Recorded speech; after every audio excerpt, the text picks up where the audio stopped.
বসেন। আমি আব্দুর রহমান আমাদেরকে 11 বছরের মাথা ধরা পড়লো এই একজন আসামি। তো আশা করি যে কষ্ট করছি বাজান যে বিচারটা পামু। তো আমার মেয়ের যেমনি হত্যা করছে আমিও চাই মেয়ের যে আমার মেয়ের এমনি করছে তারাও তো ফাঁসি চাই। আমি দেশবাসীও জানি কইতে পারে বলে তনু হত্যার ফাঁসি হয়েছে। এই যে আপনি অনেক কষ্ট করলেন, এত কাঠকুট পুরাইলেন, আপনার আজকের এই আসামি অ্যারেস্ট হওয়ার পর আপনার অনুভূতিটা কি? কোন একটু আপনি আজকাল লোক হ্যাঁ কাকা কোন একটু আমাদেরকে। আমরা খুব খুশি। আসামিটা 11 বছর পর দেখলাম, কাঠগড়ার দেখলাম, 7 দিনের রিমান্ড চাইলো। আমিও বিচার চাই, দেশবাসীও এটার জন্য বিচার চাই।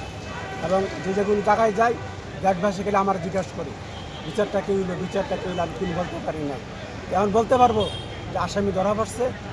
দেখা যাক কোর্টের, আমি কোর্টকে শ্রদ্ধা করি, কোর্টকে মান্য করি, কোর্টের উপর আমি শ্রদ্ধাশীল।